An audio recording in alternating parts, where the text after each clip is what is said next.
Hey, hey, hey, everybody. Great to see you. It is awesome to see you, in fact. Thank you so much for joining us today on this episode of what? Of Psychiatric Sunday. And of course, the title for today's and the topic for today's show is called How I Did It. Very influenced by Young Frankenstein. Maybe you guys who are of a certain age remember that movie, and you remember when Baron Young von Frankenstein enters his grandfather's library. There's a book waiting for him on the table with the sound of distant violins playing in the background, and that book was entitled How I Did It by Victor Baron von Frankenstein. And so that's where we got our inspiration for the title today. So it's great to see you. We got a great one for you today, and of course, couldn't be doing this alone. In fact, don't want to be doing this alone. I am very glad to introduce the one, the only Eric, the one, the only. I got a new one. The one, the only Eric. What's up, Eric? The only Manny. Now, I couldn't be doing this alone. I wouldn't want to do it alone. You got to, also because some of this stuff is so morbid, you got to you got to have a bit of a joyful person with you. Yeah, you have to be able to, even though it's sick stuff, you have to be able to smile through it, because otherwise it's some dark stuff. God in heaven. But yesterday's show is kind of linked to this. I mean, it was an eye-opener to find out that Dr. David Abrahamsen, the psychiatrist, was involved with forensics, and he even went to Yonkers to do some interviews when the Yonkers police were doing their first investigation. Yeah, I mean, Maureen. Hey, and hey, everybody out there in the crowd. Great to see you. Moet, everybody, Ruby. But I myself, I don't trust Berkowitz, and believe me, I'm not antagonistic. You people know me. I don't trust Abrahamsen. Okay. Because I believe Abrahamsen really was frothing at the mouth for a story. It sounds like it. And sometimes in these letters, Berkowitz even takes on a kind of an angry tone towards him. And we'll probably get to those now that we're not today, but we'll get to those at some point. Now we're doing how I did it. Before it was why I did it. But there's something quite peculiar. Whether it's demonology, the murders, sexual analysis, and his religiosity. Notice how this man is always in control with what he writes. It's not the writing of somebody who's being analyzed. Right. Abrahamsen. He is in control. He's writing the narrative. And it's still like that today if you hear him speaking. No, I'm not butchering. It's not Abrahamsen, Gary. It's Abrahamsen. I pronounce it Abrahamsen. He pronounces it Abrahamsen. It doesn't really matter, Eric. I know. But it's just, because there's a lot of Abrahamsens, but very few, hardly Abrahamsen. But this is the thing. When he was the medical examiner of Berkowitz first, he cried out. He did an insane act in court. Mm-hmm. But then he was pronounced by Abrahamsen after 3 medical examinations of being competent to go to trial, that he was not, according to the system, which I hate, insane, a psychotic. Right. Well, if what he did wasn't psychotic, and people can be, in my opinion, you can be psychotic and at the same time be sane. I agree with that totally. And I can't stand it. So many. Now, this is why I don't like. And so David Berkowitz is given to Abrahamsen on a silver platter, gold. He is giving him his self-analysis the same way Abrahamsen does not seem to know about demonology and Satanism, and he's informing him of this. Right. Which means during the medical examinations, this was only to see if this man, according to psychological examinations, was in his right mind. But by avoiding trial and saying, I'm guilty, we never have scrutiny. We Right. never have cross-examination as how these murders were carried out. We never Exactly. have a legal forensic criminological analysis in court. That's a big missing link, in my opinion. There's no description during the trial, and this could be why someone like Santucci, other than politics, reopened the case. It Yeah, could you be, do have a point when and some. and and then this Abrahamsen wants Berkowitz for his own. I know people are going to say I'm arrogant. Well, maybe I'll be arrogant for once, because he applauds him for not giving testimony or answering the interrogation by Santucci's office, and everybody is there, including Tom and Darlene in North Dakota. Right. Nobody, even the cars, everyone is willing to answer. Judith Placido, everybody. Even Patrick O'Shaughnessy. That's right. Patrick O'Shaughnessy, whom we suspect. Is Carl Dinaro interviewed?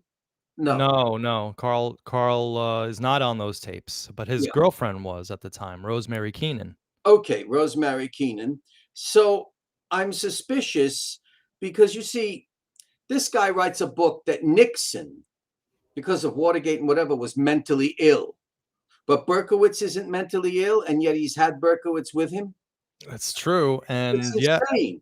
yeah, and I never did think about it in this way, and it's a good way to think about it. And of course, this still can give the proponents of the cult thesis a lot of oxygen, which is and it is a good point. And as a fair person, we have to say what you just said, that we are getting a one-sided story here. We're getting Berkowitz's recounting of everything, essentially his childhood, everything, the crimes, as we're going to see today, why he did the crimes.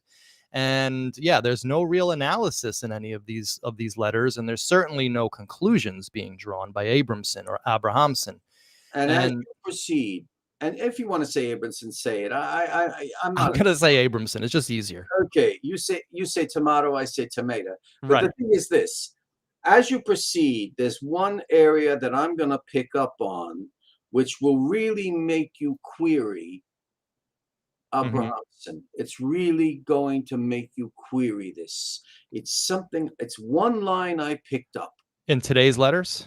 Yeah. Oh, And if perfect. we don't come to it, I'm going to get back to it because, uh, yeah, it's later on. It's one of the last August letters, but we'll get to that. Okay, and on that note, I think we should just dive right in. Eric, do you have anything else to say as your intro, No, or? no, just do your beautiful reading Thank and you very much, Eric. historical Thank you. narrative, and please, people, even you, Gary. I know you were teasing me, Gary. Gary, everybody, though, come on in, join us. Don't lack confidence. We value you. Exactly. Don't, even if we're not in agreement, come in. Exactly. That's the whole point. Getting conversation going. All Mhm. right. So everyone, well, Psychiatric Sunday, how I did it.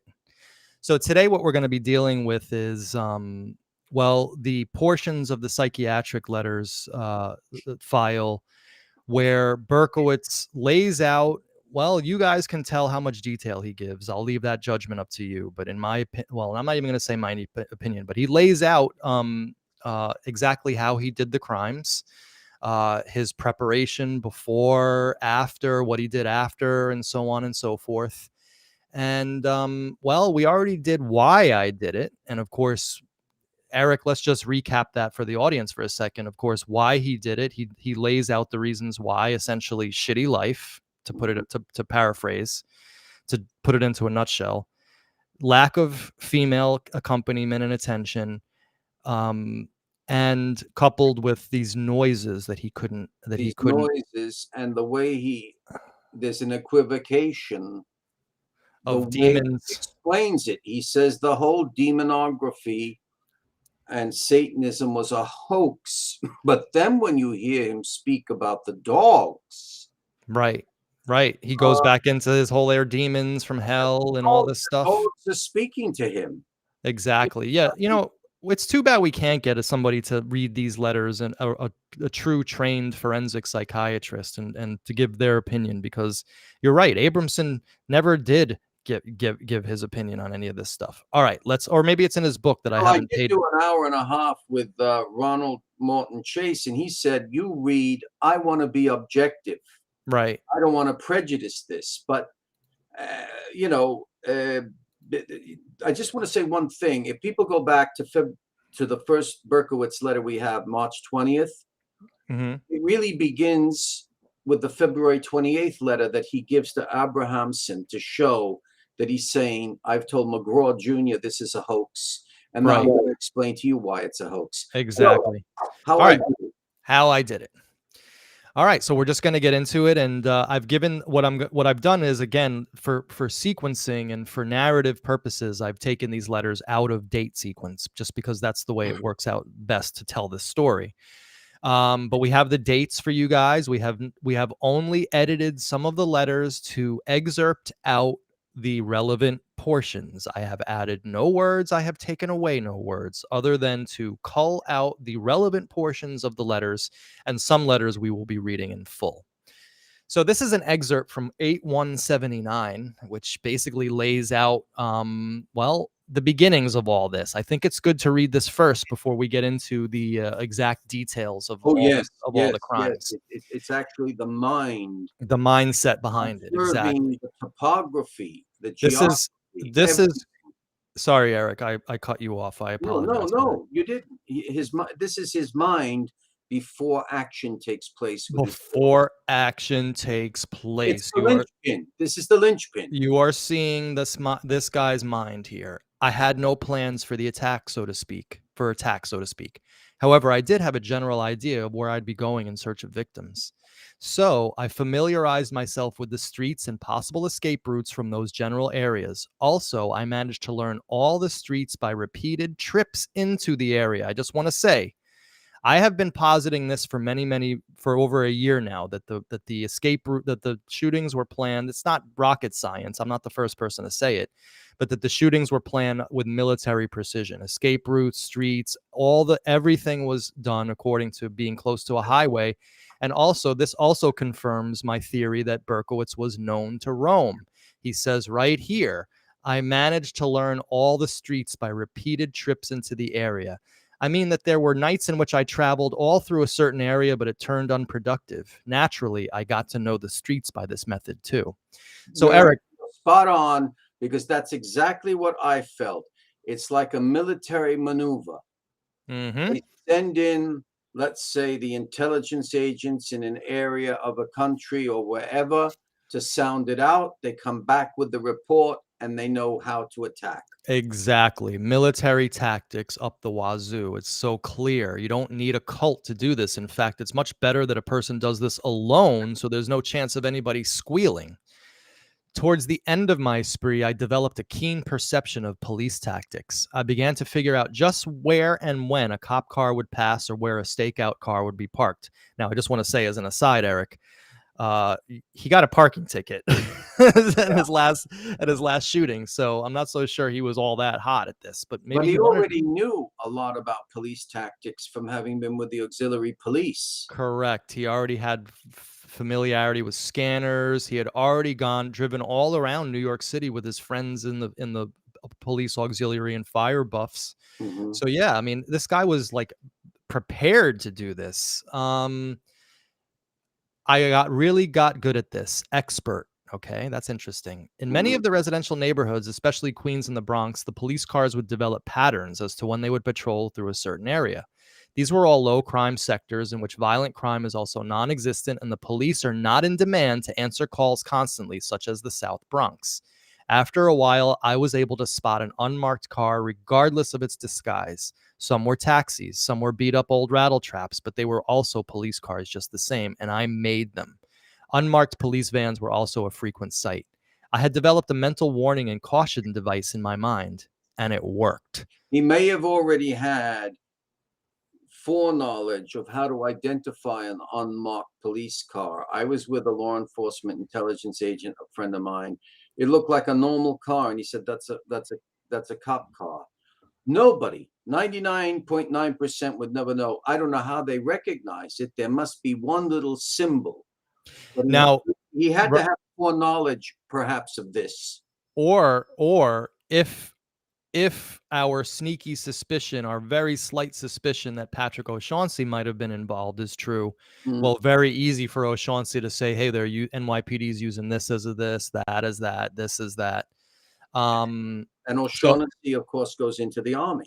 He's one of those police officers who tends to have Marines, not just the Army.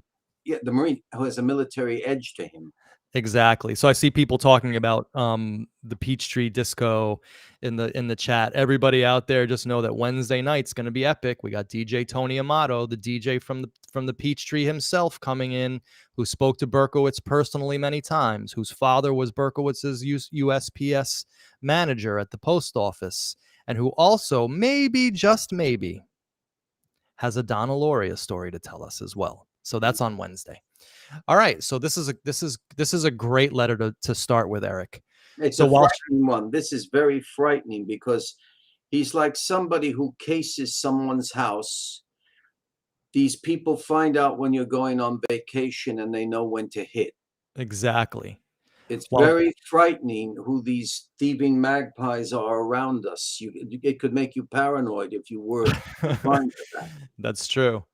While shooting these people, I actually became transfixed with the event. The report of the gun, the screams, the shattering of glass and windshields, the blaring horn. It all just possessed my mind so that I'd take no notice of anything else. During the first incident, I had become so transfixed that I could not move until the car horn started blasting in the quiet night. That horn brought me back to reality in a way.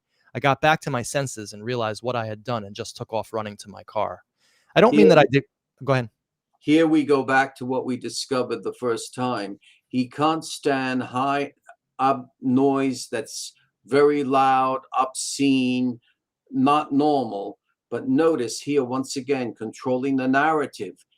If he's making the noise. He's making the noise. Excellent point. If he, the scream, the suffering, the body falling on the car horn. Yeah. He is controlling it. This is really a major, I hate to use the term, control freak. Oh, tell me about it. Oh my God. I don't mean that I had departed reality. I knew what I was doing. So sanity. I knew right from wrong, and I knew that my gun could snuff out someone's life. However, I developed such an obsession to do what I did. All the laws or promises of the gas chamber couldn't get me to stop or turn back. I was transfixed, true, but I wasn't sexually aroused. First, because violence doesn't turn me on. Second, even if it did, I'd have been too nervous to get an erection. To get one, I have to be relaxed and at ease. There was no way that I could relax knowing that I was about to commit a felony crime and take some lives. And this changes. Right. That paragraph is completely reversed when we get to another murder. Interesting. These weren't sex crimes. Passion may have been involved, but it wasn't directly sexual. The victims were pretty, but I had no desire to have sex with them at the time. I've looked at their pictures often, though. I have had fantasies about them that were sexual, but I'm no rapist. I'm not capable of that. All right. So here is some handwritten letters where he describes the shooting of Stacy Moskowitz, and this is a couple months before the previous letter. But again, this all works narratively. These are June 12th. So Mabe Russell brings up a good point. I never really wanted to know about Berkey's erections. That's a good one, May. Actually, yeah, neither did I. Okay. I remember my last shooting in which Stacy Moskowitz was slain. So this is, again, for people who think that there was help at Moskowitz and, that there was a whole cult there that night. I saw her and her boyfriend making out in the car. Then they left the car, walked over to the walk bridge, and I went along the path by the water. After about 10 minutes, they returned to the car, made out some more, then came to where I was by the swings. I watched Stacy on the swing, and then she stopped swinging. Her and her date then started to kiss passionately for several minutes. At this time, I, too, was sexually aroused. I had an erection. May. A reverse of what he said. Yeah, you're right. It's a total reverse. But then again, the only thing I'll say in Berkowitz's favor, in favor of his erection here, in favor of Berkowitz's boner, he wasn't actually committing the actual crime at this moment. I know that I'm parsing hairs and splitting Mhm, hairs, but he didn't actually have the gun in his hand shooting the gun at that moment. mhm, So in defense of Berkey's boner, I will say that maybe it's not as full a contradiction as you're saying, but at the same time, Eric, excellent catch, because you are right. It can be totally interpreted as a mhm, total and a complete reversal. So excellent point. mhm. Wow. This is why I have other people helping me out, guys. I would never catch these things on my own. And mind you, he's calm to be sexually aroused, not nervous. And this is the killing where he uses accurately both hands. Right. Shortly after their deep kissing, they went back to their car. If my memory is correct, they made out a little more and then just sat inside the car talking. Now I then quietly crept up alongside the car, but a little more to the rear. I had my gun out, aimed it at the middle of Stacy's head, and fired. One bullet struck her head and another nicked her. I didn't even know she was shot because she didn't say anything, nor did she move. Then I got in my car and drove off. I've always wondered if some of the victims were having sex in their cars. I'm trying to remember if Esau and Suriani were having sex. I know they were embracing, but I can't remember if they had their clothes off or not. If they did have their clothing off and were engaged in sex, then I would be somewhat justified in killing them. Sex outside of marriage is a heinous sin. Uh, he didn't need those commas there, by the way. That's just my editing. Wow. And then, of course, down here, Alexander Esau and Valentina. So I know Gary's watching now, and that must, of course, really affect Gary to see that in Berkowitz's handwriting. So, Mhm. any thoughts on that letter, Eric? Well, a very, very, it's an extension of what he said, where I'm no rapist, but he's a murderer. I mean, he's talking here about the sanctity of marriage, Right. Exactly. and and therefore it's as if his mind, this is his distorted interpretation when he became a Bible banger, or as Comparetto likes to say, Bible thumper, where he kills them off because they're doing something against God's laws, sex outside of marriage. Right, and Gabriel brings up an excellent point here, a sin, sex outside of marriage, that both his mothers committed, because we know that he was conceived outside of marriage, first of all, and then in the psychiatry letters, we haven't gotten to it yet. I know some people have talked about this publicly already. He was witness to his mother cheating on his father, with Lou, the local policeman who had a hairy chest and big muscles. He would come over every day. They would send Berkowitz out saying, "Oh, Lou's just going to help me move some furniture." And we'll read that letter at some point. But Gabriel, excellent. See, this is the kind of viewer right here that is really valuable to me as a producer, because it's someone who is like following along and making their own conclusions and bringing something to the table, which is a great catch, in my opinion. Gabriel, thank you so much for that. All right, so let's get this next letter. All right, so now this takes it a little further, guys. Okay, so he just described the Moskowitz shooting in pretty stark detail, and the details were correct. All right, I don't see where he could have read those details to know them, unless he did that shooting. But then again, people are going to want to believe what they're going to want to believe. But this letter takes it a little further. Mhm. With regards to the Moskowitz shooting, I wrote you a letter the other day describing that one. Now I will tell you about the first one, Donna Loria. I saw her and another girl sitting in a blue Oldsmobile Cutlass as I drove past. I parked about 2 very short blocks away on a side street. Coincidentally, there was a space available. I left my car walking in the direction of their parked car. I saw both girls sitting there, apparently talking. I circled the car at a distance like an animal stalking its prey. Cautiously, I was watching for movement from other people in the street.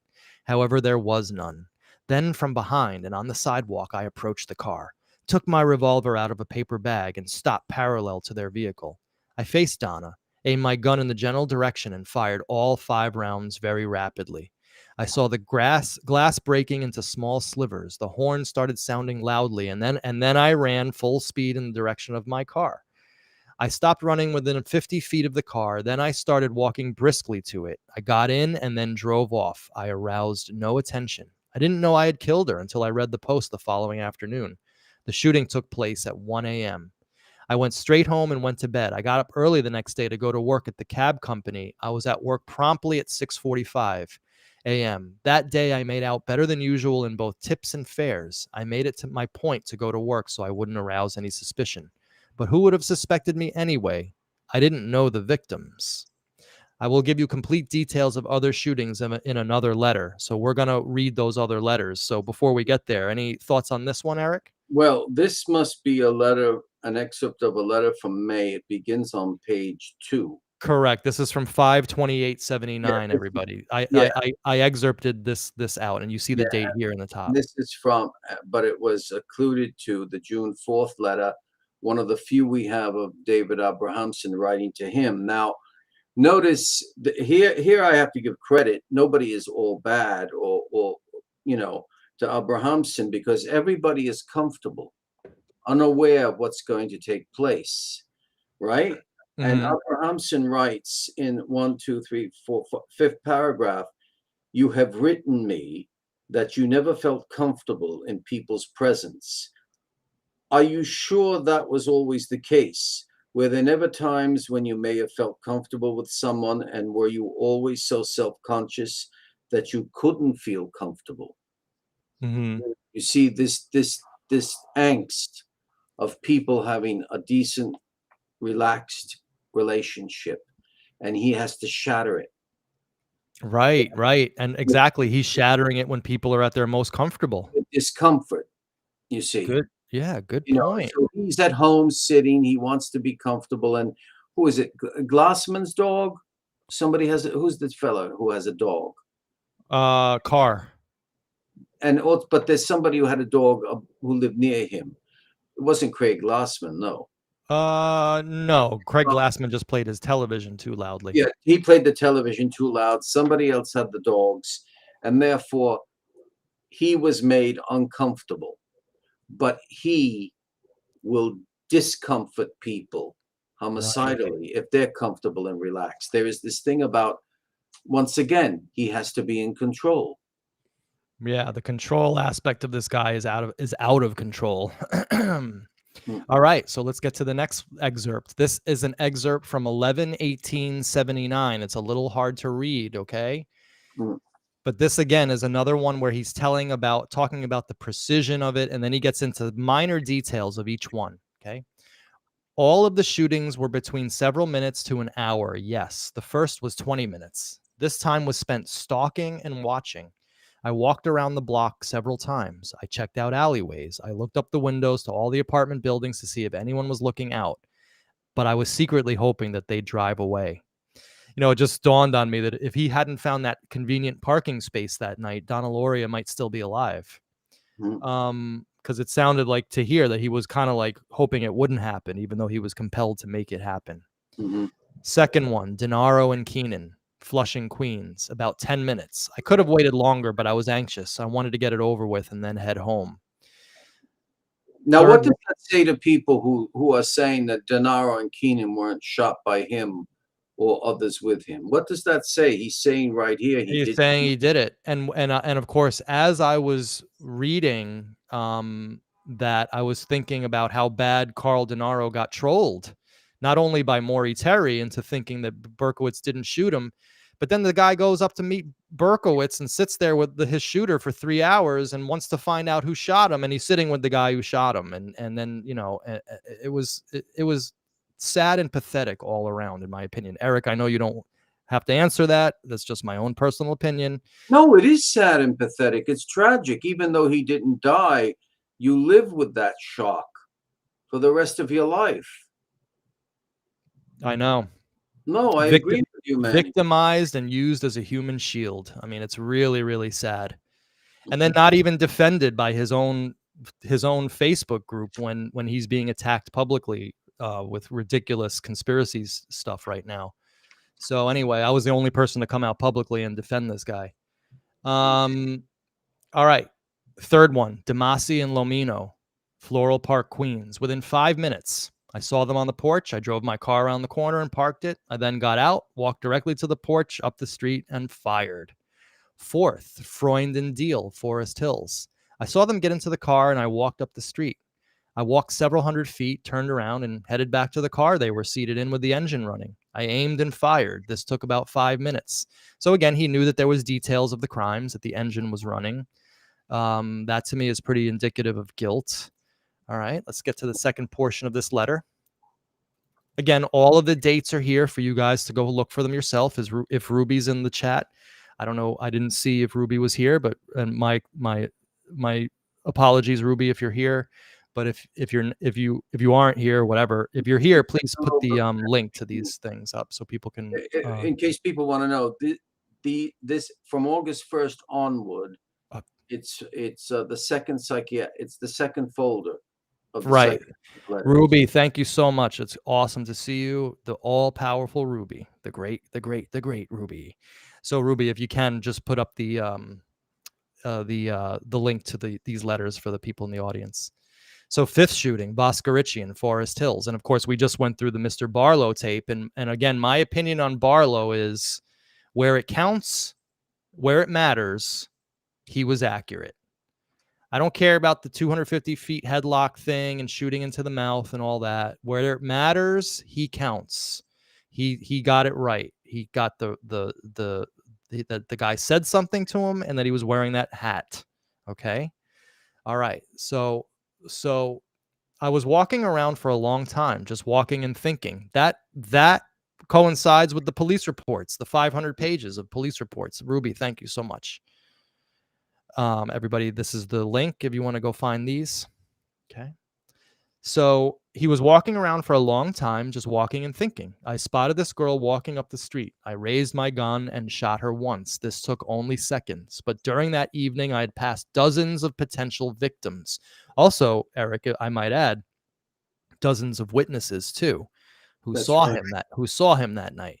Mm-hmm. I don't know why I chose her. I could hardly make out her facial features in the darkness. However, I was on the street for several hours, just walking, thinking, and prowling. Now that I look back on this, none of it makes any sense. Now, this is the it seems to be the only time when there are many people around during a shooting. And it's also very early in the evening, 7:30. So I would still like to know where the story comes from of who saw her put her books up to protect her from the gunshot. Right. Yeah, because it just, I don't know. That just sounds weird to me. Sixth one. It could be a reaction, but who saw it? Where does it come from? Exactly. Where did it come from? 6-1, Suriani and Esau, male and female.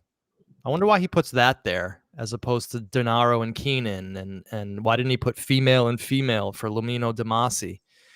Anyway, this time I again had been cruising for hours, about 6 hours. I was headed up towards Yonkers along the Hutchinson River Parkway service road when I saw two heads over the seat of the car as I approached from behind.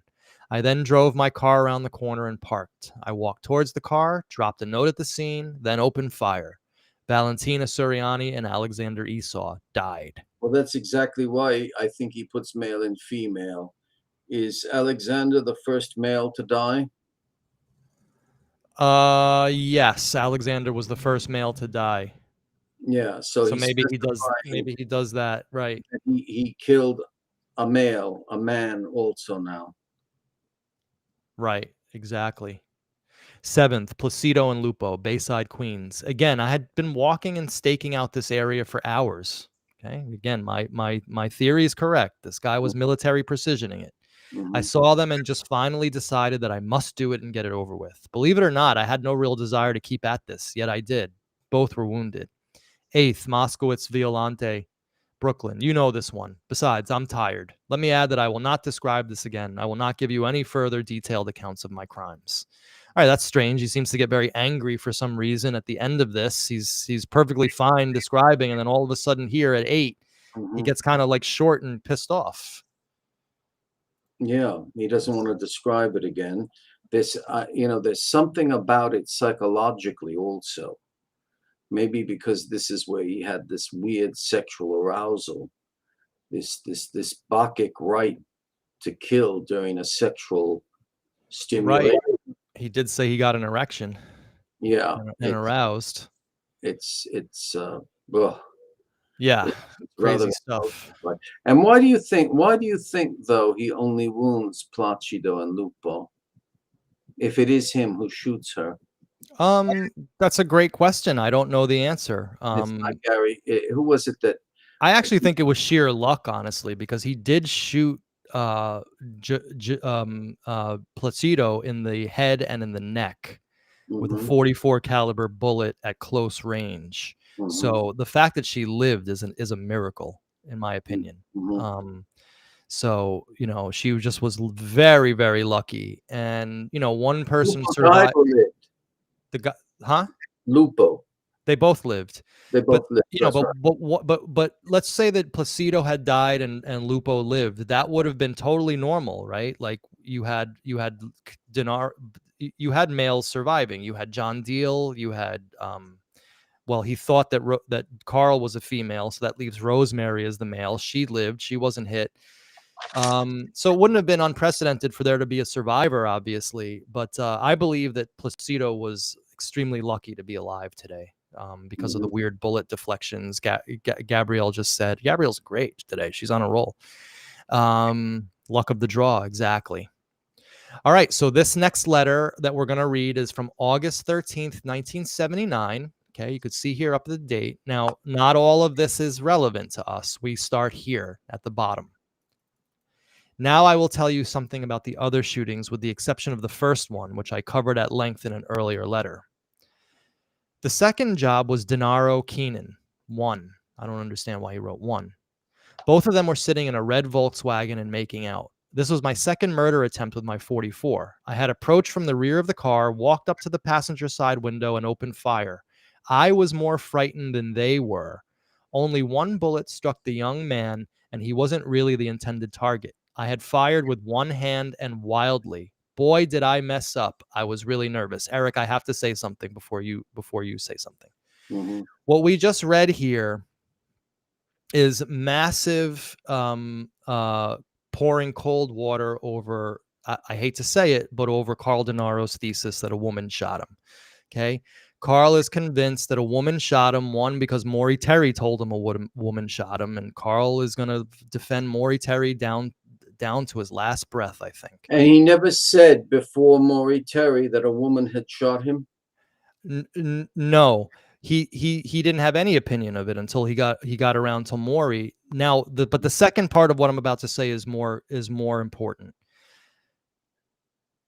Carl Dinaro dines out almost every day on the story that he spoke to a detective, a ballistics expert. Okay, this guy has gotten a lot of traction out of this story. He even says it in the walk and talk that we did together, that he is convinced a woman shot him because a ballistic expert said that the way that the bullets traveled is it was either a 90-pound weakling or a woman that shot you. Well, Carl, there's a third option, and it's right here. I had fired with one hand and wildly. Boy, did I mess up, but really, I was very nervous. So, Carl, I hate to say it, 45 years later, okay, and after an adult lifetime of being used as a human shield by Maury Terry and manipulated, bullied, lied to, and abused, here's your answer right here. It was sitting there since 1979. Berkowitz fired with one hand, and he fired wildly, and he was very nervous. That would explain why the bullets were all over the place. Okay, so I am gonna go on record. Berkowitz shot Dinaro and Keenan, straight up. Well, you very well might be right. Why not? I'm not going to go against that, even though my mind works at other things. I Right. don't know many other stories, but there's something interesting. I wonder if the demeanor of the people he's observing causes him either to be relaxed or nervous when he shoots. Good point. Good point. And also, what was his? What I wonder what his. We can't get the records because most American soldiers' records from the Civil War to Vietnam were lost in a fire in Missouri. Uh, uh, so I wonder what he was like as a shooter in the military. Yeah, we don't have much information on that. Whether he was like a marksman or whether he was a poor shot, it's just one of these things that we just don't really know. Hmm.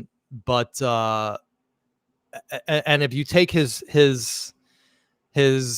you know kill to survival ratio in the Son of Sam crimes, it was about equal. So, but of course here he's saying he was nervous, he didn't really want to do this, he was just firing wildly. So who knows? He could have been an expert marksman who was nervous, or he could have been a average marksman doing average targeting, sighting, and all that. I really don't know. I have no clue. All right, so let's carry on.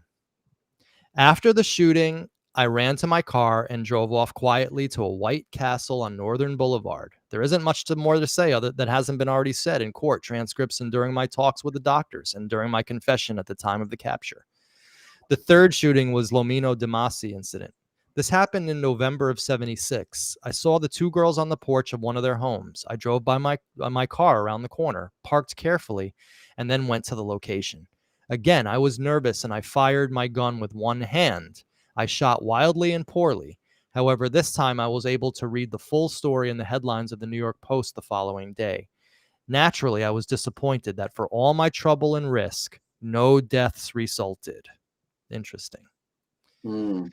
The fourth incident was in Forest Hills in January of 1977. This did result in a homicide to my joy at the time. However, this shooting was different than all the others for two reasons. One, because I used two hands to fire the gun. Now, this was Forest Hills. This was either Freund and Deal or Voskerichian. One, Yeah, because here's the two hands. I made a mistake. I don't think he did it with Moskowitz with two hands. Right. This is where he However, does. here's one where he did it with two hands. However, this shooting was different than all the others for two reasons. One, because I used two hands to fire the gun. Two, because I didn't have any fear. This time I crept up to the rear car. I crept up to the car and fired. I wasn't frightened and I remained calm and cautious. After the shooting, I ran to my car and escaped into the freezing night.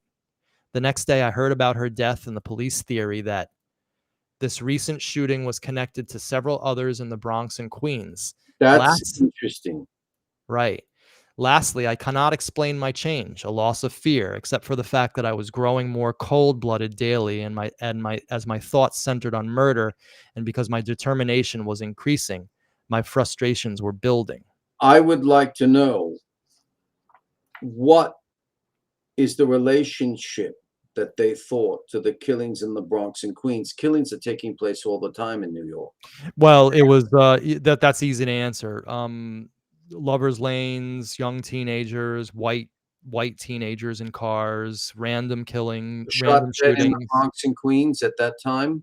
Yeah, I mean, the cops were these were unusual murders, Eric, even though there was thousands of murders that year, and I have had the thought that maybe Son of Sam, some of these were not even related to Son of Sam. That's what I'm thinking of.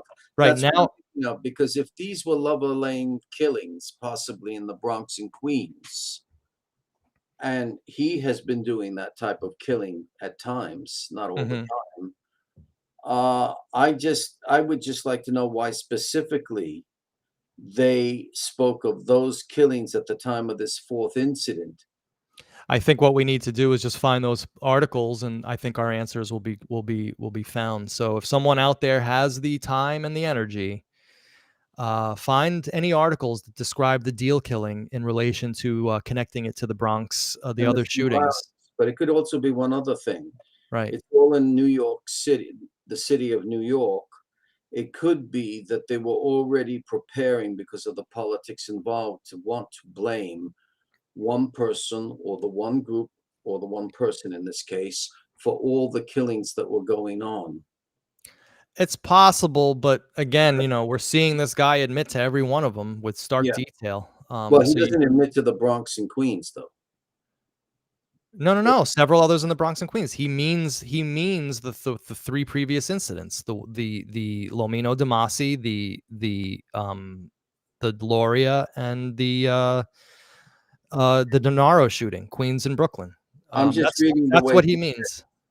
you think when he says the police's theory, these recent shootings were connected to several others? Yeah, Is he the- meant his is the shootings, the home ones. crimes? Yeah. Yeah. Could be. Hmm.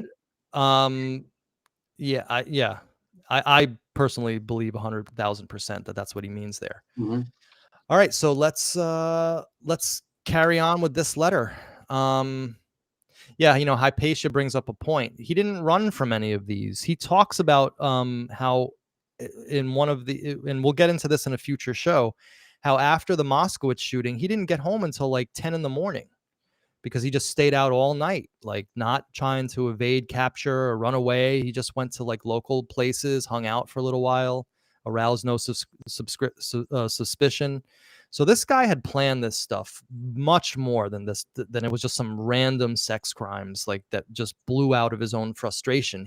This was military precision. Hmm. All right, let's carry on. The fifth incident was also in Forest Hills. This is Voskerichian. Brazenly, I traveled through that same neighborhood only a few weeks after the first shooting there. Now, one thing I want to say here, Eric, as my own personal observation, he's getting more and more careless as he goes. He Yeah. talks about how he's brazen here. He went through the Yeah. same area.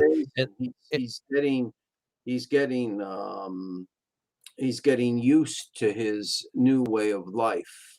exactly. And he's falling into a comfort pattern. He's getting into comfort, but I also think that he actually is getting more brazen and more ballsy because he wants to be caught. Because he writes that he wanted to be caught. He didn't write it here, but we've read it before, and maybe we'll read it again in a future show. That when he started these, he knew he was going to get caught, and that was the entire point. Because he wanted the world to know, I did this. Me, David Berkowitz, got my revenge upon you, world. That's what he wrote in one of his other letters. Mm-hmm. So the brazenness is interesting because it seems to me it could also be read as more and more careless as he went. Okay. I spotted a girl walking up the street. She was pretty, slender, and dressed nicely without really looking about because my eyes were focused focused directly only on her. I just pulled out my revolver from a plastic bag and I shot her once in the face. I had no fear with the exception of being caught, and I was so transfixed on this shooting and my victim that I didn't notice my large plastic bag falling to the floor. He I had just no left. fear of except for being caught. Right. I just left it there. I really didn't care. After the shooting, I drove straight home. Okay, so this one he drove straight home, and I watched the news on the 11 o'clock news. The next day, I purchased the Daily News Post and Times. I remember the headline, Second Killing Stuns Forest Hills. Now, I want to say something about Eric about, and that Kay writes, and that's when he got his Woody. I want to say something here about Berkowitz and attention and loving the attention. Mm-hmm. How much do you want to bet that he is obsessed with our video series, finding out about it, hearing about it, that people are talking about him in such great detail? Why? Look at him here. He's reading about his stuff he's running home to look at the newspapers and the news. This guy loves creating news and reading about it. He loves it. He's obsessed with himself. Yeah, because he's being built up. It reminds me of what Patricia Amos said, what she thought her Pentecostal sister Smith grandmother did. She put him up on a pedestal.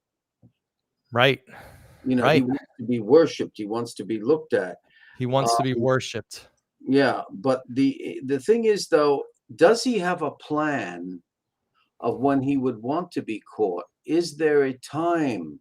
This seems far-fetched because he always said he wanted to be caught, right? He wanted to be apprehended. Right. But here he said, I had no fear with the exception of being caught. Right. So he did not want to be arrested at this time. Not at this time. You're right. Exactly. So, the only thing I can answer to that, Eric, is what Book Club said before, which was, I think, a very apt statement, and it's always great to see Book Club in the chat. I think he did want to get caught, and the parking summons was key. He knew that. That's why he parked where he did. He wanted it to end. I think that there's evidence to prove to show that that's the case in these letters, and we'll get to that in a future show for sure. I agree with Book Club and Hypatia, but then again, I think there's more than one type of serial killer.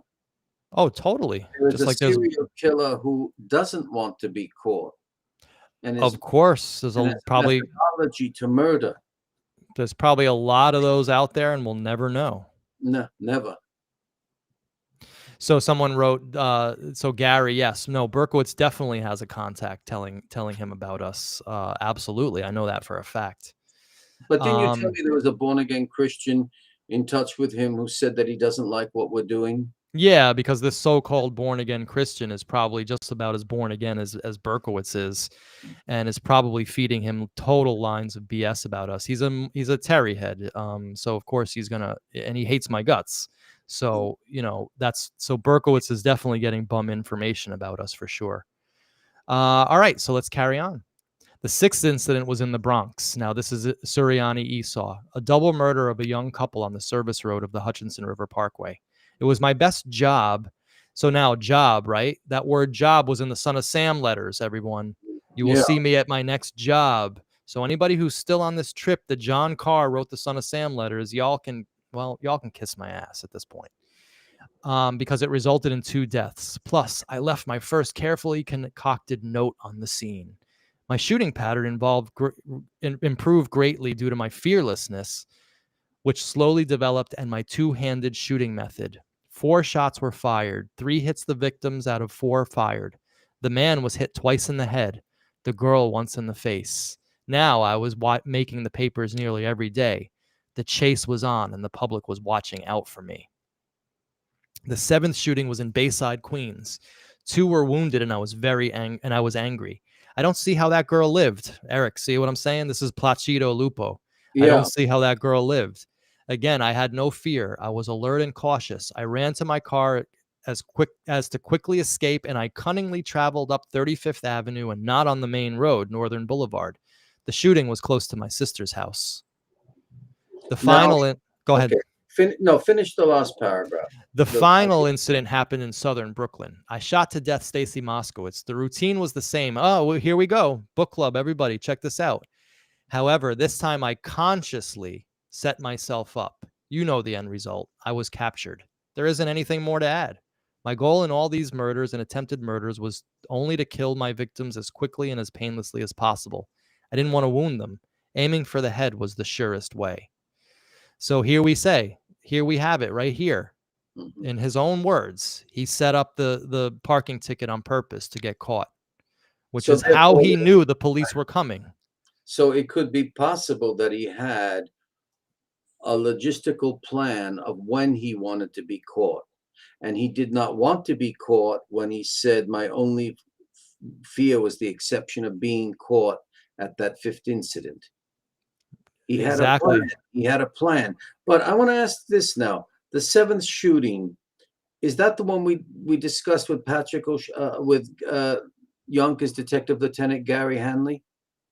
I don't remember exactly which one we discussed with him. Because well, it's Patrick O'Shaughnessy, and he said he saw the sketch, and he had said to himself, "My God, that's Patrick O'Shaughnessy." Right. Yes. Yeah. Definitely. And by the way, August 8th, everybody, Manny Monday, we got Hanley, Rinciari, and Faye coming back to do the O'Shaughnessy tape part 3. Okay. So everybody, if you have any questions, so I want to just address something that Ed Hudson said, because Ed, I have to respectfully disagree with you. There would really be no reason to interview Carl. He didn't see anything. He only remembers glass exploding. Ed, you're my brother. You're watching the show. Ed, I couldn't disagree with you respectfully, of course, more. And the reason why is because you don't let the victim dictate what the police questioning. The police have to question this guy. The DA should have questioned this guy, because you never know what he would have remembered 2 years later, right? He could have remembered some obscure fact that could have broken the case. So I don't know why Carl wasn't spoken to. But he wasn't, and I think that was a big mistake. You know, a person can say, "I saw nothing," but then, with the passing of time, Right, and of course, then it calls into question, like, is this person accurate, and so on and so forth. But still, Ed, the police should be questioning the dog walker who was walking at 10 o'clock that night, because you never know what they would have seen. So I have to respectfully disagree with that comment. I agree totally with Hypatia. Bless the man who did the Foyas. Now, whoever did this work is an amazing hero of Son of Sam truth, and they don't even realize it because they clearly are into the cult thesis. If you look at the website, the person who got these Foyas expected this to vindicate Maury. And I just wonder how they're feeling knowing that the top Son of Sam researcher community in the world has taken these Queen's DA files and completely used them in the opposite direction. But hey, such is life, guys, you know. All Suffolk right. County Police, he wanted to go out with a blaze of glory with the Suffolk County Police. Yeah, he wrote about on his last shooting, like on his last going out that night, he was gonna go shoot up a disco in Southampton or something. I But wish he, I wish the person who put these files up would join us. I And agree. and I and I mean, he must be. You have to have some incentive to do this, and it takes a lot of patience and time. So therefore, he very well, or she very well, maybe, or it could be a group of people. Let's hear what you have to say. exactly. Come on our show, and you should come on our show because if you go on anybody else's show, no one. You might as well be throwing it in the trash We because no don't want one's to going to be watching. we don't want to argue or oppose. We want to gather Right. information. Exactly. All right, Eric. So our last letter, and let's this is a 2-page letter, and we're gonna read the whole thing. There's a line that's peculiar, and I'm gonna mention it when you come to it. Go ahead. So August 22nd, 1979. Oh, there it is. Oh God. Eric, 22. This is a cryptic. Oh no, that says 28. Sorry. Oh no, it says 28. 22. 28. Oh, I thought 20. that said 22. Okay, so forget it. I was gonna make a joke, but I won't. Actually, I'm gonna do it. It says 22, even though it says 28. This is a cryptic note. This means the 22 disciples of hell existed. All right. Dear Dr. Abrahamsen, he calls him Adramson. You asked me why I was so nervous when I did the first shootings. I guess it was a case of being fearful of capture, but I also realized that I was doing something that was not only illegal, but also dangerous. I too could have been killed or wounded. Perhaps the man in the car would have pulled out a gun and chased me. I didn't know what would happen. Fortunately, from my former point of view, the male victims were equally left in shock by the suddenness of my attack, and they didn't have the time to be heroic and run after me. The possibility of an off-duty police officer of a patrol car passing through the vicinity when the shots were fired was also taken into consideration by me, so I guess I had a lot to fear. However, and most importantly, when I was about to commit my crimes, I was cognizant of finally being able to pass that point in which a human plays God. Does this sound strange? Sure, I was nervous. Why? Because I was about to commit the ultimate of crimes, taking another's life. This was a very traumatic event. Plus, I was very anxious, excited, and tense. Therefore, being God, he's once again in control of the narrative. Correct. Exactly. Playing God. He loves playing God. He loves being in control. He loves having little pawns at the end of his fingertips. Someone saying Maury Terry?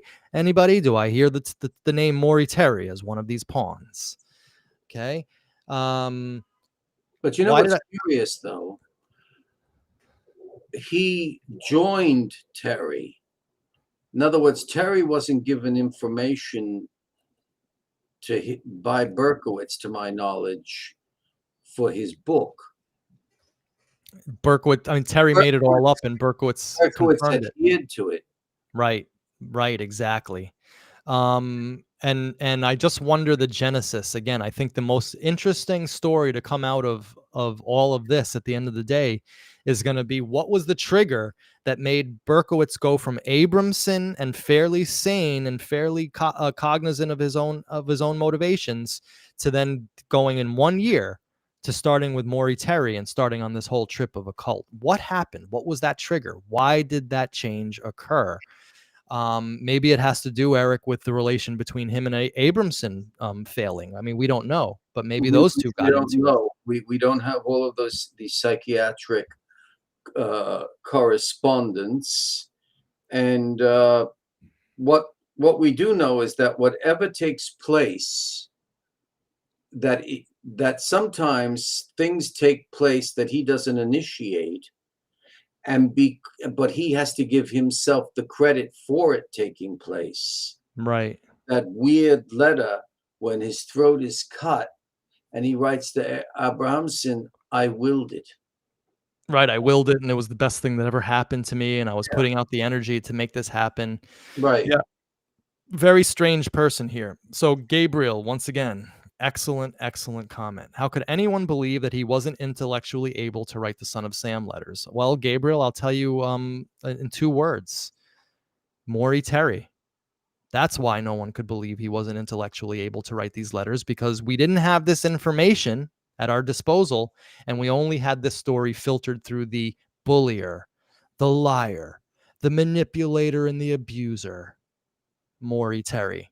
That's why, Gabriel. And the man who understood it, even though he wasn't, I wasn't a fan of his or anything, but I didn't dislike him, was Jimmy Breslin. Mhm. He was present when Berkowitz was speaking. And he said this man was coherent. Right, Everything he said was detailed, and so forth and so on. right. Now, Paul, who's a great viewer here.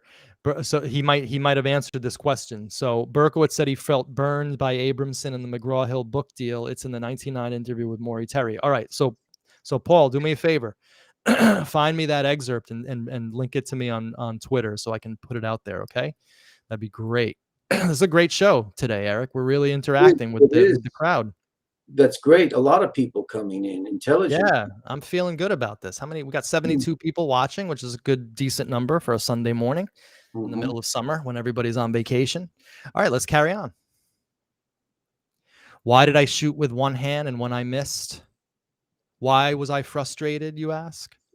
Well, the best answer I could give is a 50-50 one. I wanted to take a life, yet I wanted to spare a life. I felt that I had to kill someone.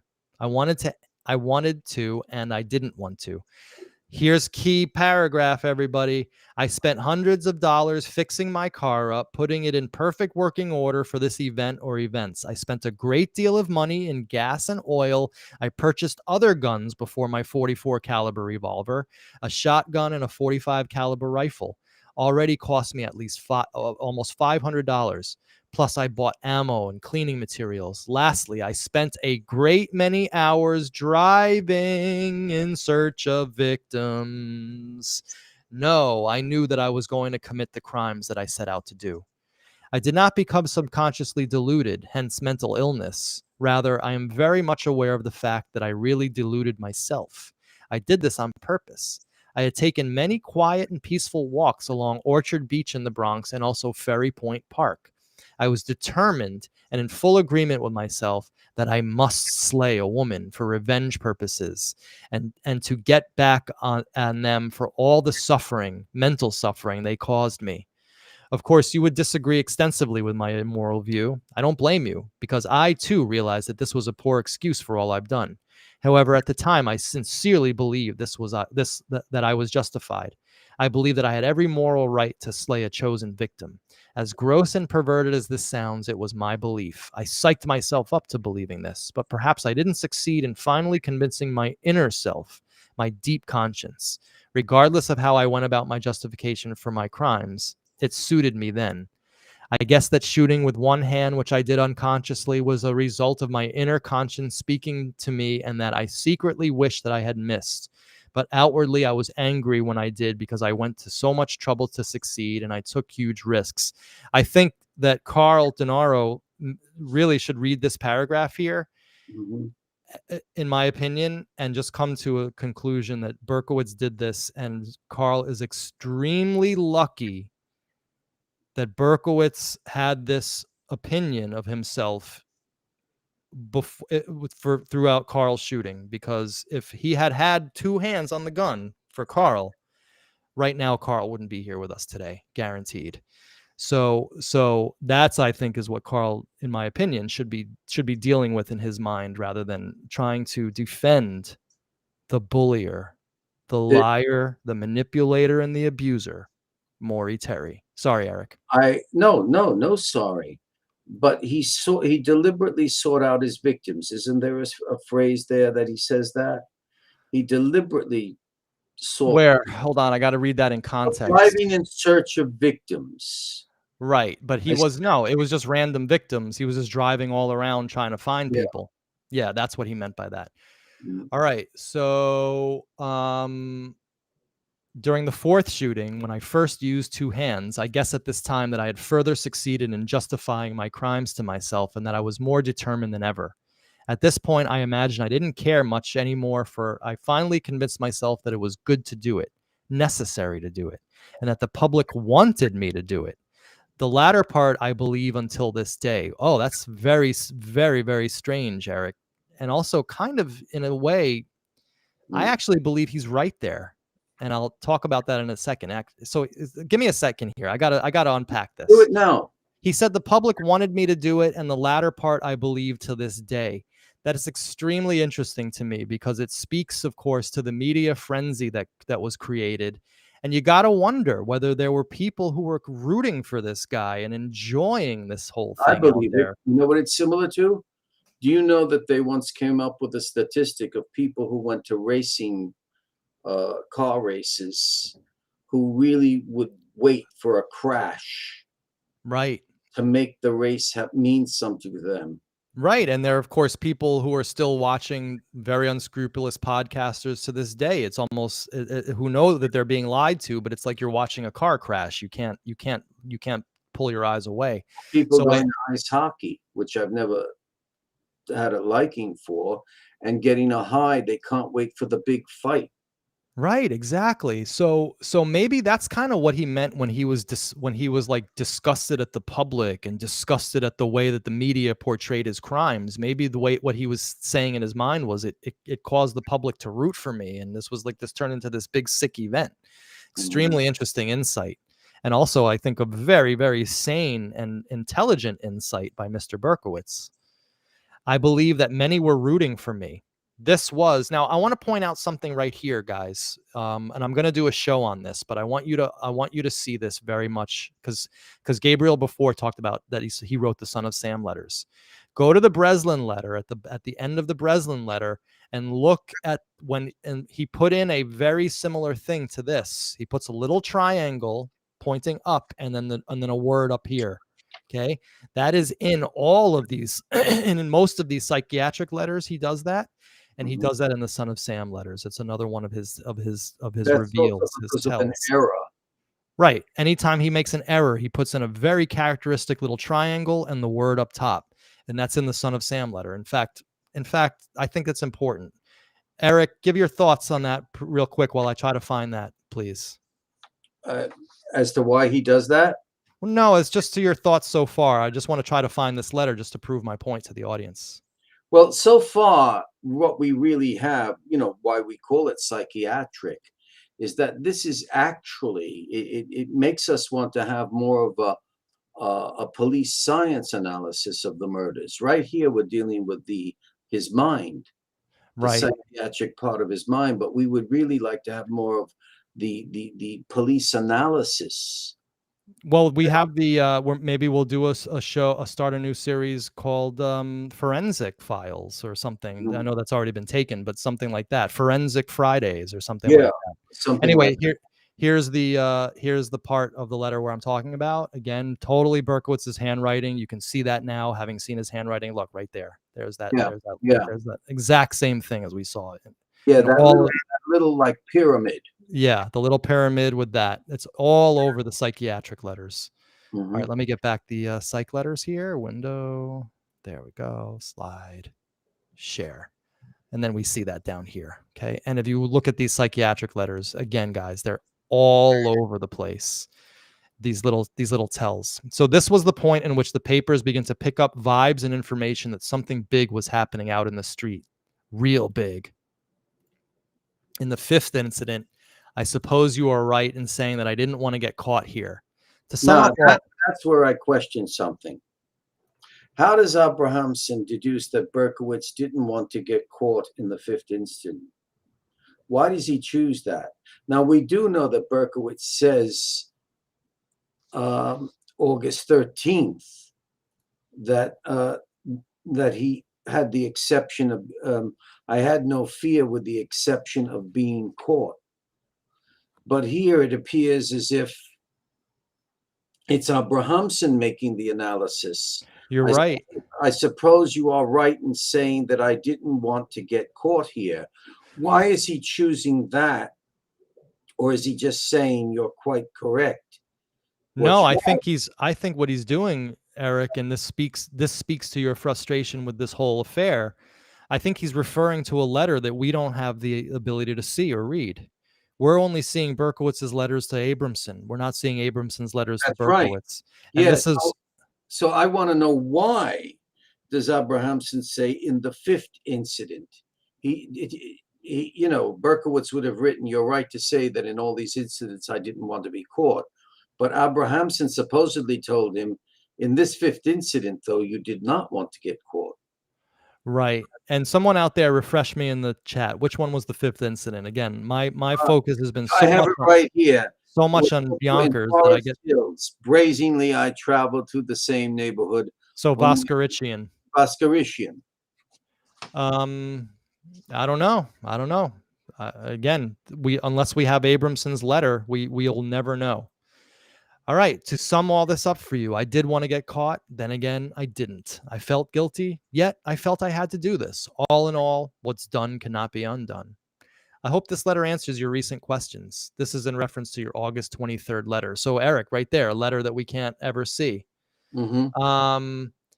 So I don't know if maybe I'll read this last paragraph just because the Yeah. co-ed killer. You had asked me not to compare myself with other mass murderers, so I won't. However, the similarities between me and Edward Kemper, I think he's talking about, are Mm-hmm. unbelievable. Truly, we are kindred souls. Reading this book was like looking into a mirror. So much of our lives and the motives of our crimes were identical. We even drove the same car, a Ford Galaxy with a yellow body and black vinyl roof. We had blankets in the back seat for the same purpose. We both used plastic bags for our guns, garbage bags, and many other things too numerous to mention. Now, of course, here's where the Oh, conspiracy people will go, oh, God, Berkowitz and Kemper were related.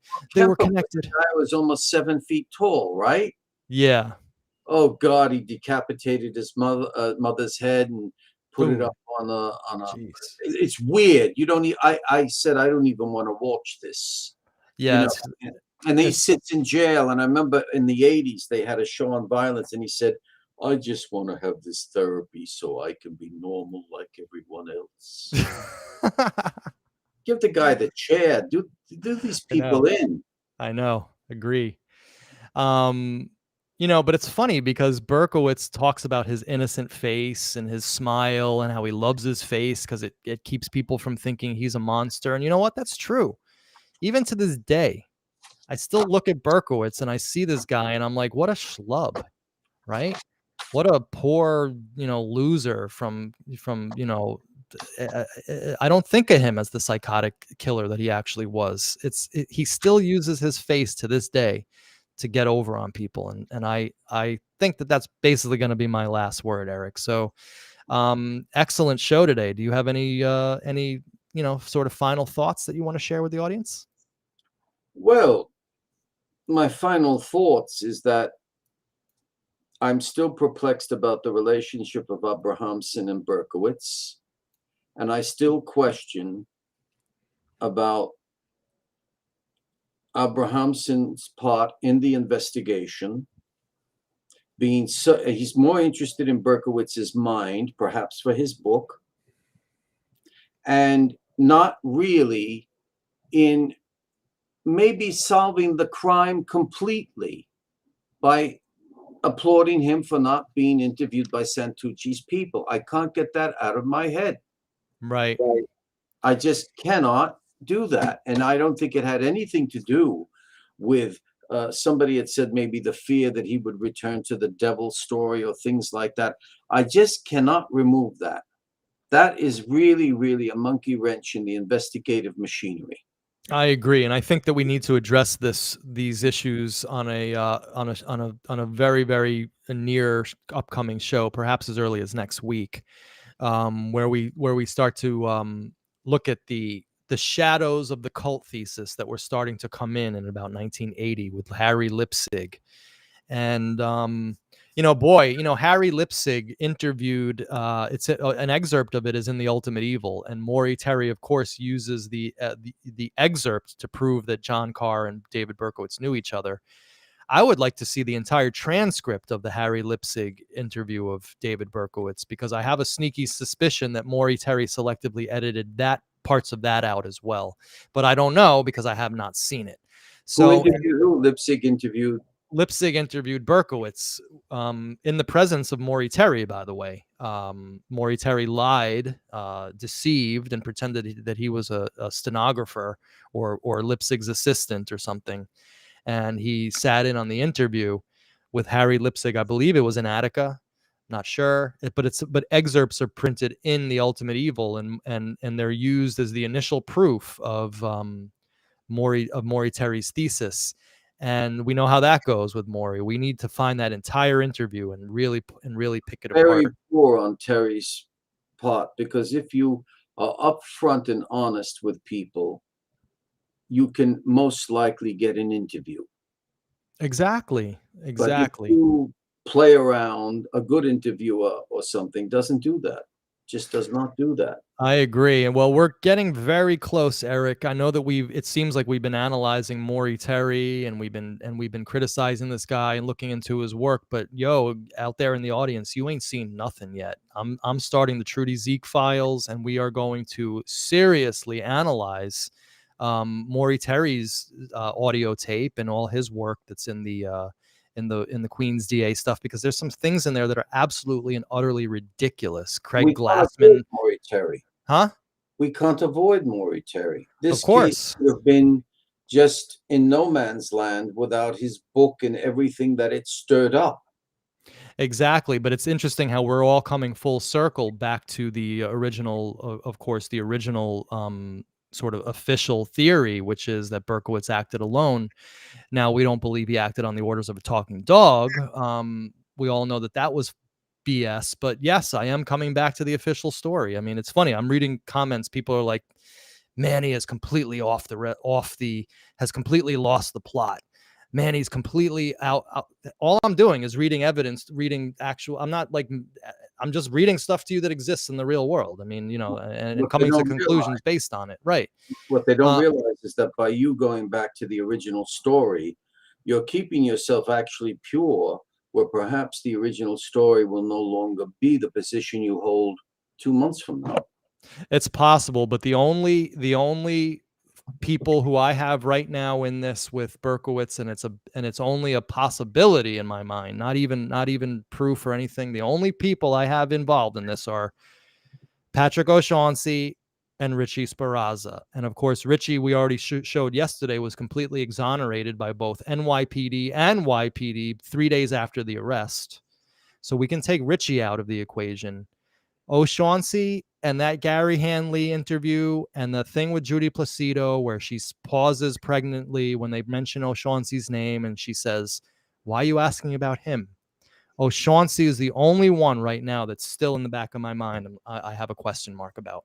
And I say to everybody, if you haven't seen part 2 of the Patrick O'Shaughnessy audio tapes, I only streamed in, I was not a guest. You've got to look at Manny and the 3 detectives, Fay, Hanley, and Rinchardi, when Hanley says that sketch is Patrick O'Shaughnessy for a murder that had taken place. Right. And also when all of a sudden the yellow Volkswagen is mentioned, it's like everybody's like Lot's wife. They turn to stone for a moment. I know. The whole atmosphere, if you're looking at it as I did, the whole atmosphere changed. I never expected that to come. It's funny. I spoke to Rinciari the other day. I was like, "Did you know that was coming? And did you just not tell me?" He goes, "No, I didn't know that Hanley was going to say that, but he goes, Manny, and I had already told you this. Al Aronson, the Daily News reporter, had already told me about O'Shaughnessy and the yellow Volkswagen." So I was actually thinking, oh, all right, well, that makes sense at that moment, right? His theory was confirmed at that moment, but he didn't actually know that Gary was going to say that. So that was a real moment in history, in my opinion, on the Son of Sam case. And I think that interview was really one of the best things that I've ever been a part of, and I'm And very O'Shaughnessy, proud of that. when did he die? When did Allegedly, I believe he died in 2011. 2011? You know why? Because I'm wondering if when the Yonkers Police Department reopened the Son of Salmon case because of the detective that Hanley knew, and I wasn't out to embarrass him or anything. I says, "Oh, I knew a man. I spoke with him, Detective Lieutenant Michael Novotny, who was involved." He says that was the man Right. who looked into this case. I'm wondering, what if O'Shaughnessy and others were doing murders or something, and it had nothing to do with Berkowitz. It I've was thought the same thing. I've thought the exact same thing. just like what I said to you, Manny. Maybe Maury Terry actually did get onto criminal activity from New York to North Dakota, and it has nothing to do with the Son of Sam case. Right. I thought the same thing, that somehow O'Shaughnessy might have heard through, maybe not even heard through the grapevine, but just was inspired by this and decided to go out and do his own little Son of Sam shooting. There there is the possibility that exists. And one thing that I want to point out, and I have to find this page from the Herald Statesman, but if you guys go to the Yonkers Herald Statesman, and it's in there, I guarantee it. Okay, I just have to go find it. I don't have it in front of me. From the days of the arrest, from the arrest on of David Berkowitz, there's a little article at the bottom of one of the pages that says 2 people in a parked car shot in Long Island. And it was the exact same MO as Son of Sam, the exact same, everything down to the T. And so there was a crime that was extremely similar to Son of Sam being reported about in the paper that of the arrest of Berkowitz. So I could absolutely believe that some people copycatted this stuff.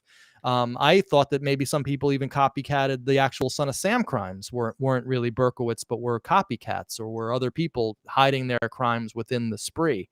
And I think that might be possible. But right now, given what Berkowitz is writing, his confessions, it's clear to me that he was intimately involved with every shooting. And that's pretty much all I can say at this point. Eric, any last? Eric, I wanted to just say, you and I have a great show tomorrow coming up. Tracy Dupay. Yeah, tell the audience about it. Yes, Tracy Dupay is the daughter, and this is quite tragic. And Tracy Dupay is the daughter of the postman, the mailman, letter carrier, who officially, the official story, committed suicide. Was it on the day that David Berkowitz was arrested? It was like a couple weeks later. Couple of weeks later, committed suicide, but he was actually a personage who delivered mail to certain important addresses of people that we have covered in this Son of Sam case. And the strange thing is that he tells this little girl whom he's bathing, a daddy upstairs, I'll be right back, and goes downstairs, and they hear a gunshot. Right. Extremely. I think so, but I'm not sure. It was a very tragic, very sad. Tracy had joined us once before, but Tracy, since that time, has become a fan of the show, a friend and a fan of the show, and she has gifted us, the Son of Sam community, with a dozen old vintage photographs of her and her family. So I figured, well, that's really great and really interesting, but not enough to carry a full show. So I asked Tracy if she wouldn't mind, reading the Dupay files from the Queens DA dump that we got. And she was totally down. She's on board. So Tracy Dupay is going to be joining, and I have Eric co-hosting because I'm just going to admit it to everybody out there. Eric brings a certain sensitivity to this subject that I don't. I have my strengths and I have my weaknesses.